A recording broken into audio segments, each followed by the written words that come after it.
जब भारत में 2002 में centre of science and environment में रिसर्च की गई तो इसमें कई सारे पेस्टिसाइड्स पाए गए जो बर्थ डिफेक्ट और कैंसर तक का कारण बन सकती है। यह बूढ़ा आदमी जिसे टाइप 2 डायबिटीज है वो इस औरत के पास आता है ताकि यह औरत इसकी ठीक होने के लिए भगवान से पूजा कर सके और यह भगवान को कोक चढ़ाती है और पूजा के बाद इस बुजुर्ग व्यक्ति को प्रसाद के रूप में कोक देती है, ये मानकर कि इससे यह आदमी ठीक हो जाएगा। जबकि इतने रिपोर्ट्स प्रूफ कर चुके हैं कि मेक्सिको में अधिकतर लोगों को टाइप 2 डायबिटीज इन सॉफ्ट ड्रिंक के कारण हुई है।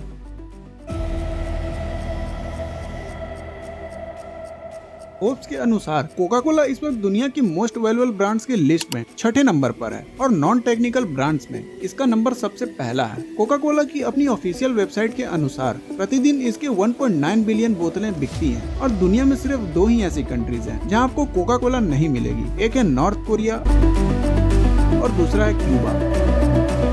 और इसी के साथ कोका कोला की एक बहुत ही बड़ी डार्क साइड भी है जिसके बारे में बहुत ही कम लोग जानते हैं और आज की इस वीडियो में हम इसी डार्क साइड के बारे में जानेंगे। साथ ही यह भी जानेंगे कि इन कोका कोला की बोतलों में ऐसा क्या होता है, इन पर कई सारे एलिगेशंस लगते आए हैं।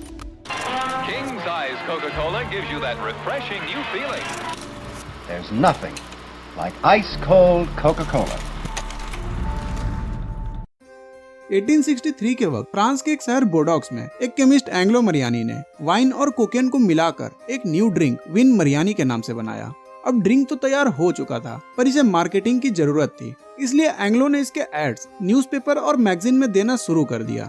साथ ही लोगों को पैम्पलेट्स भी बांटे ताकि लोगों को मरियानी के हेल्थ बेनिफिट के बारे में पता चले। लेकिन इसके साथ उसने एक और स्ट्रेटजी अपनाई। उसने यूरोप के कई फेमस राइटर्स, पॉलिटिशियन, आर्टिस्ट और रॉयल फैमिली के मेंबर्स को विन मरियानी भेजवाया और उसके बदले में फीडबैक मांगा और जो भी पॉजिटिव फीडबैक आए मरियानी ने उसे न्यूज़पेपर्स में पोस्ट करवा दिया, जिसके कारण मरियानी अब चर्चा का विषय बन गया था और अब हर कोई मरियानी खरीदने आने लगा था और अब इसके सेल्स भी बहुत ही ज्यादा बढ़ने लगे थे। इसकी पॉपुलैरिटी अमेरिका तक भी पहुंच गई थी और अमेरिका में उस वक्त एक बहुत ही बड़ी परेशानी थी मॉर्फिन एडिक्शन की। यह पेन किलर जो सिविल वॉर के वक्त इंजर्ड सोल्जर्स को दिया जाता था ताकि वो दर्द से बच सके और अब वॉर तो खत्म हो गया था और यह सोल्जर्स अपने घर भी आ गए थे पर अपने साथ मॉर्फिन का एक सीरियस एडिक्शन ले आए थे और इन्हीं फौजियों में से एक जॉन पीबर्टन भी था। जॉन अब ठीक तो हो चुका था लेकिन उसे मॉर्फिन का सीरियस एडिक्शन हो चुका था। पर जब जॉन को मरियानी के बारे में पता चला तो उसे पीकर वो पहले से बेहतर महसूस करने लगा और उसकी मॉर्फिन की एडिक्शन भी कम होने लगी थी। इसकी वजह यह नहीं थी कि मरियानी एक मेडिसिन थी बल्कि उसमें कोकेन और वाइन शामिल थी। इस वजह से जॉन को अब मरियानी का एडिक्शन होने लगा था।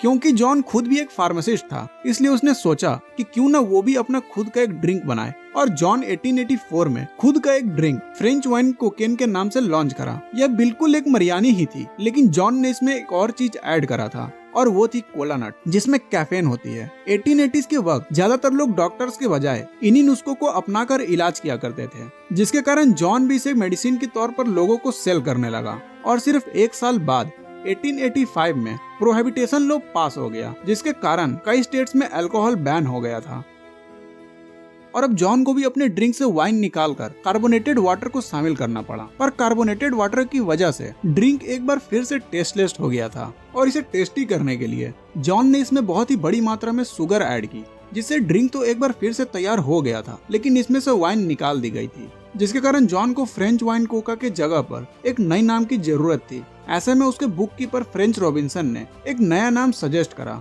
और यह नाम था कोका कोला। यह नाम उस ड्रिंक के 2 मेन इंग्रेडिएंट कोला लीफ जिससे कोकेन बनती है और कोला नट जिसमें कैफीन होता है उससे निकला था। लेकिन आगे चलकर कोका कोला ने कैफीन को अपने इंग्रेडिएंट से निकाल दिया। लेकिन अब कोका कोला का कहना है कि उसने कभी भी कोकेन को अपने इंग्रेडिएंट में नहीं शामिल किया। लेकिन अगर हम कोका कोला की पुरानी एडवर्टाइजमेंट को देखें तो उसमें कोला लीफ के इस्तेमाल के बारे में लिखा गया है जिसमें कोकेन होता है। पर 1880s के वक्त अमेरिका में ज्यादातर लोग कोकेन का इस्तेमाल करते थे और उस समय कोका कोला में कोकेन होना कोई बड़ी बात नहीं थी। जॉन की कई सारे एडवर्टाइजमेंट करने के बाद भी कोका कोला की एडवर्टाइजमेंट का असर नहीं हो रहा था। इस कारण उसे बैंकरप्सी का सामना करना पड़ा और साथ ही जॉन को स्टमक कैंसर भी हो गया था, जिससे अगस्त 1888 में उसकी मौत हो गई। लेकिन मरने से कुछ समय पहले उसने कोका कोला के फॉर्मूला को $2300 में ऐसा कैंडलर नाम के व्यक्ति को बेच दिया था। ऐसा कैंडलर के कंपनी खरीदने के बाद भी कोका कोला के सेल्स में बढ़त नहीं हो रही थी। इसकी वजह यह था कि कोका कोला अब तक एक मेडिसिनल ड्रिंक्स के तौर पर प्रमोट किया जा रहा था और ऐसे कई सारे ड्रिंक्स अब मार्केट में आ चुके थे और कोका कोला को अपनी सेल बढ़ाने के लिए इन सब से हटकर एक अलग पहचान बनानी थी। अब कैंडलर ने कोका कोला को एक मेडिसिनल ड्रिंक की तरह नहीं बल्कि एक रिलैक्सिंग ड्रिंक की तरह ब्रांडिंग करना शुरू करा। उसने हर जगह कोका कोला की लोगो और पोस्टर को प्रिंट करवाया, लेकिन सेल बढ़ाने के लिए इतना करना काफी नहीं था, क्योंकि उस वक्त मार्केट में और भी ड्रिंक्स मौजूद थे और यह कोई नहीं जानता था कि कोका कोला का टेस्ट कैसा है। इसलिए कैंडलर ने एक जीनियस स्ट्रेटजी अपनाई और शहर की हर बड़ी फार्मेसी से इनके टॉप कस्टमर्स के नाम पूछे गए और उन्हें कोका कोला का फ्री कूपन दिया गया। इसके पीछे की वजह यह था कि कोका कोला में कई एडिक्टिव केमिकल्स थे। इस वजह से अगर कोई भी इसे टेस्ट करता तो वह सारी जिंदगी इसका कस्टमर बन सकता था। और इस स्ट्रेटेजी की वजह से मार्केट में कोका कोला काफी तेजी से पॉपुलर होने लगा और कैंडलर ज्यादा से ज्यादा पैसे मार्केटिंग में इन्वेस्ट करने लगा, जिससे हर जगह कोका कोला की ब्रांडिंग दिखाई देती थी। पर कोका कोला इस वक्त तक सिर्फ सोडा फाउंटेन ही सेल कर रही थी। कोका कोला सिर्फ सिरप ही बेच रही थी, जिसमें सोडा वाटर मिलाकर आगे जिसे भी सेल करना होता वह कर सकता था। लेकिन फिर एक दिन कैंडलर के पास दो लोग आए, जिनमें से एक का नाम था बेंजामिन और दूसरे का नाम था यूसुफ।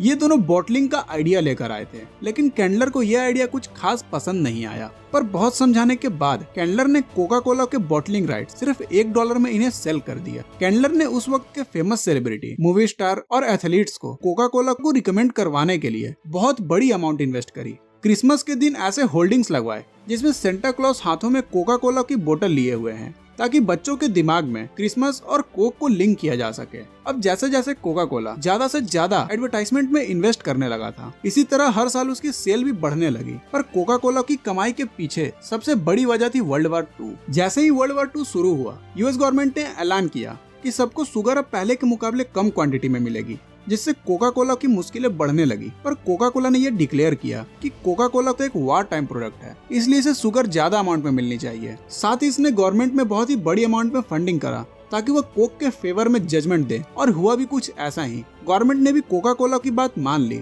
और वार के दौरान कोका कोला ने इस मार्केटिंग स्ट्रेटजी को खूब पॉपुलर किया और क्लेम किया कि इनका प्रोडक्ट सोल्जर्स के लिए एक एनर्जी बूस्टर है। और यह एक मास्टर स्ट्रोक बना, क्योंकि देशभक्ति के आड़ में लोगों के बीच ट्रस्ट बिल्ड करा जा रहा था और यहाँ से कोका कोला को खूब पब्लिक सपोर्ट मिला और वार में सोल्जर्स को बाकी चीजों के साथ कोका कोला भी मिलना शुरू हो गया। वहीं कोका कोला ने गवर्नमेंट के साथ डील की कि गवर्नमेंट कोका कोला की फैक्ट्रीज को विदेशों तक पहुंचाने में मदद करे, ताकि वह अमेरिकन कल्चर को पूरी दुनिया में फैला सके। और गवर्नमेंट ने भी कोका कोला को फुल सपोर्ट किया। पूरी दुनिया में कोका कोला के 64 न्यू प्लांट्स बने, जिसकी वजह से 500 करोड़ से भी ज्यादा ड्रिंक्स यूएस आर्मी के द्वारा पी गई। इसके अलावा कोका कोला ने यूएस के दुश्मन देश नाजी जर्मनी को भी 1 लाख से ज्यादा कोका कोला की ड्रिंक दी। बाद में जब गवर्नमेंट ने सभी कंपनियों को स्ट्रिक्ट ऑर्डर दिए कि जर्मनी के साथ यूएस की कोई भी कंपनी ट्रेड नहीं करेगी, तो इस पर कोका कोला ने जर्मनी से ऑफिशियल रिलेशन तो तोड़ दिए, लेकिन सबसे छुपकर उन्होंने एक न्यू कंपनी खोली और जर्मनी के लिए एक नई ड्रिंक बनाई, जो सेब के छिलके, चीज, वे और लॉलीपॉप के मिक्सचर से बनाई गई थी,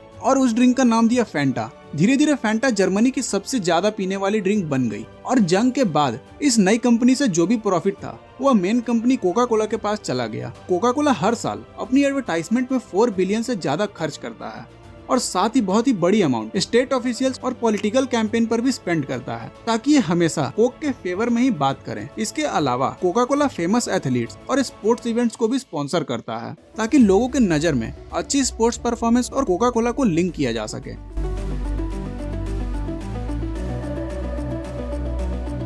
कोका कोला ने 50 to 55% के बदले कई स्कूल कॉलेजेस के साथ कॉन्ट्रैक्ट साइन किया, जिसके मुताबिक इन स्कूल कॉलेज में सिर्फ कोका कोला की वेंडिंग मशीन्स लगाई जाएंगी, ताकि स्टूडेंट को किसी और ड्रिंक के बजाय सिर्फ कोक ही अवेलेबल हो। साथ ही हर साल कई स्कूल में स्पोर्ट्स इवेंट को भी स्पॉन्सर करती है। इन सभी चीजों का रीजन बच्चों को कोक का आदी बनाना है, और कोका कोला यह बहुत ही अच्छी तरीके से जानती है कि बड़ों के मुकाबले बच्चों में आदतें बनाना बहुत ही आसान है, और अगर बच्चों को बचपन से ही कोका कोला की आदत डल जाए तो वो सारी जिंदगी इसका कस्टमर बन सकता है। और इसका एक सबसे बड़ा एग्जांपल है मेक्सिको, जहाँ सबसे ज्यादा कोक पी जाती है। तकरीबन 800 लीटर कोक यहाँ हर साल एक इंसान के द्वारा पी ली जाती है। यहाँ कोक इनकी कल्चर में इतनी ज्यादा घुल चुकी है कि यह बूढ़ा आदमी जिसे टाइप 2 डायबिटीज है, वो इस औरत के पास आता है, ताकि यह औरत इसकी ठीक होने के लिए भगवान से पूजा कर सके, और यह भगवान को कोक चढ़ाती है और पूजा के बाद इस बुजुर्ग व्यक्ति को प्रसाद के रूप में कोक देती है, ये मानकर कि इससे यह आदमी ठीक हो जाएगा।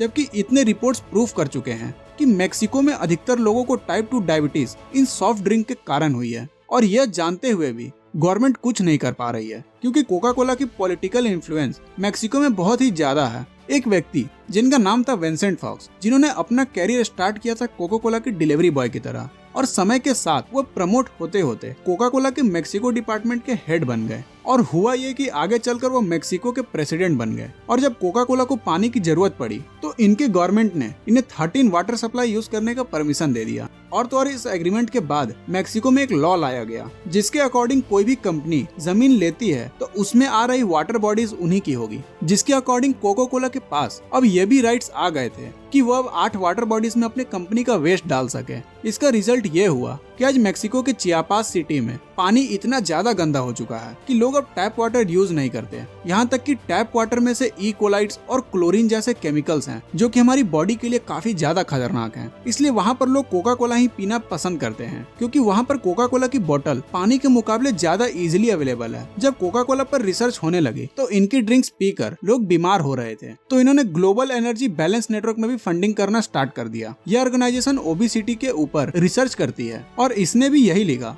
यह बीमारियां खाने के कारण नहीं बल्कि एक्सरसाइज ना करने के कारण हो रही है। एक और एग्जांपल है ये research paper what is causing world wide rise in body weight, जिसमें बताया गया है कि लोगों का वेट इसलिए बढ़ता जा रहा है कि वो सुस्त होते जा रहे हैं और एक्सरसाइज नहीं कर रहे हैं। पर अगर हम ध्यान से देखें तो इसमें यह भी लिखा है कि यह रिसर्च कोका कोला के द्वारा फंड की गई है। इसके अलावा जब भारत में 2002 में centre of science and environment में रिसर्च की गई तो इसमें कई सारे पेस्टिसाइड्स पाए गए जो बर्थ डिफेक्ट और कैंसर तक का कारण बन सकती है। और इसके जवाब में कोका कोला ने नीदरलैंड्स की TNO nutrition and food research lab में इंडिया में मिलने वाले कोक के सैंपल्स भेजे। इस लैब में यह सर्टिफाई किया गया कि यह सारी कोल्ड ड्रिंक बिल्कुल सेफ है और इसमें कोई पेस्टिसाइड्स नहीं है। इन पर यह भी एलिगेशन है कि जब कोक में डलने वाले कैफीन कम पड़ने लगे तो कोयले से कैफीन निकाली गई। अगर हम कोका कोला की 600 ml की बोतल को देखें तो उसमें 64 ग्राम शुगर होता है, जबकि अमेरिकन हार्ट एसोसिएशन के मुताबिक एक आदमी के लिए सिर्फ 36 ग्राम शुगर और एक औरत के लिए केवल 25 ग्राम शुगर ही लिमिट है। पर इन कोका कोला की बोतल्स में लिमिट से ज्यादा शुगर डलता है। अगर इसी तरह ज्यादा समय तक कोई व्यक्ति कोका कोला पीता है तो इससे liver damage, kidney failure, heart attack, type 2 diabetes, obesity और भी कई तरह की सीरियस बीमारियां हो सकती है। इस तरह 2017 में हुई एक रिसर्च के अनुसार शुगर कोकेन से कई ज्यादा एडिक्टिव होता है, क्योंकि जब हम शुगर लेते हैं तो हमारी बॉडी में डोपामिन रिलीज होता है और जब भी हम खुश होते हैं तो वह काम हमें बार बार करने का मन करता है। इसलिए आपने कई बार देखा होगा कि जो व्यक्ति रेगुलरली सॉफ्ट ड्रिंक पीता है वह इसका आदी हो जाता है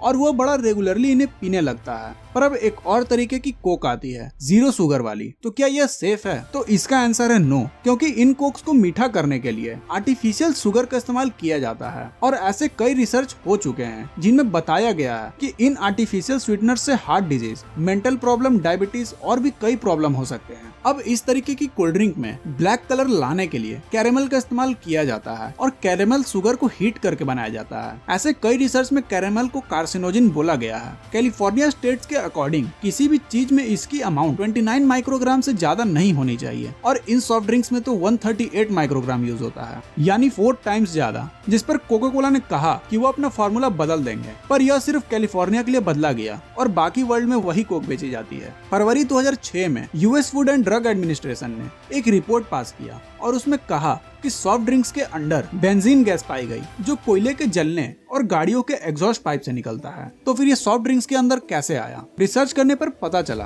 कि सोडियम बेंजोएट जब एस्कोर्बिक एसिड यानी कि विटामिन सी के साथ रिएक्ट करता है तो यह बेंजीन गैस बना देता है और इस रिएक्शन को सिर्फ हीट और लाइट की जरूरत पड़ती है और यह बोतल ज्यादातर ऐसी खुले में ही रखे रहते हैं। आज के टाइम कोका कोला हर जगह फैल चुका है, चाहे वो फीफा होस्ट करना हो, रेस्टोरेंट, प्रेस कॉन्फ्रेंस या कॉलेजेस हो। तभी तो कोक का कहना था कि ये मायने नहीं रखता कि आपका प्रोडक्ट कैसा है, मायने ये रखता है कि लोग आपके प्रोडक्ट को कैसे देखते हैं। अगर आपको यह वीडियो पसंद आया हो तो प्लीज इस वीडियो को लाइक करें और हमारे चैनल को सब्सक्राइब करें। आप दूसरा वीडियो किस पर देखना चाहते हैं हमें कमेंट में जरूर बताएं।